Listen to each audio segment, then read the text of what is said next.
Nintendo's got a plan to stop Switch 2 scalpers before they press start. Deadpool and Wolverine have a plan to portal their way into a AAA game.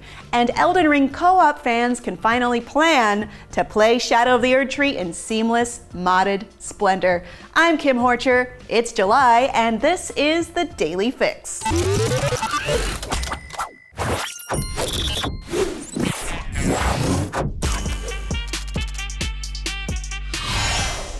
With the rise of scalpers online, there's no guarantee you'll be able to buy a new console on day one, but Nintendo wants to give players the best chance possible with the release of the Switch 2, the Super Switch, or whatever they end up calling it.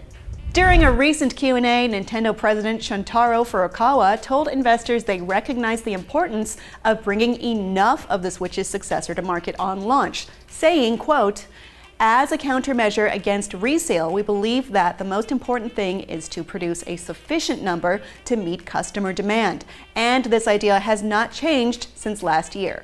Furukawa went on to imply that they'd ramp up production where possible to get ahead of supply issues, like the global semiconductor shortage, saying, quote, "In addition to this, we are considering whether there are any other measures that can be taken to the extent allowed by laws and regulations, taking into account the circumstances of each region." Although we were unable to produce sufficient quantities of Nintendo Switch hardware last year and the year before due to a shortage of semiconductor components, this situation has now been resolved. At this time, we do not believe that the shortage of components will have a significant impact on the production of the successor model. The Nintendo Switch was a scalper favorite when it launched in March 2017, so it's nice to see Nintendo at least thinking about getting ahead of that this time around. Nintendo has confirmed they'll unveil the Switch's successor before the end of March 2025, with a launch likely for later that year. Fingers crossed, it's worth scalping in the first place. Dataminer Crashtify posted clips to X which seem to show off some very Deadpool-esque finishing moves that have yet to debut in Modern Warfare 3 and Warzone. This leak did not feature a look at any Deadpool or Wolverine skins, but come on. If Paul Atreides and Fade Rotha can show up in Call of Duty, I think those two are probably safe bets. Activision has had a hard time keeping secrets lately, with Fallout, Gundam, and Warhammer 40k crossovers all being discovered by data miners prior to release. Deadpool and Wolverine releases in theaters in just a few weeks, so if this leak's to be believed, you'll be able to play as those Canadian killstreak machines in no time. And finally, Elden Ring fans who love playing with friends and don't love the weird way FromSoft handles co-op have cause for celebration today.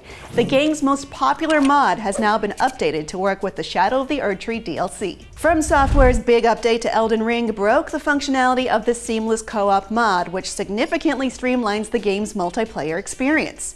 But now, modder Luke Yui has updated seamless co-op to include content from the Shadow of the Erdtree DLC, with a moderator for the add-on's Discord noting, quote, "While not perfect, it has reached a state where it can be used to play Elden Ring and the DLC in co-op." The Seamless Co-op mod has been downloaded almost 2 million times and even got the attention of FromSoft president Hidetaka Miyazaki, who acknowledged the mod's approach to multiplayer is probably the right way to go for their future games. The Shadow of the Erdtree DLC sold 5 million copies in its first 3 days, so for those of you who've been waiting to tackle it with your friends in unfettered co-op glory, go take down Mog and get busy. And for all the answers your co-op buddies can't give you, check out our IGN guides for Elden Ring.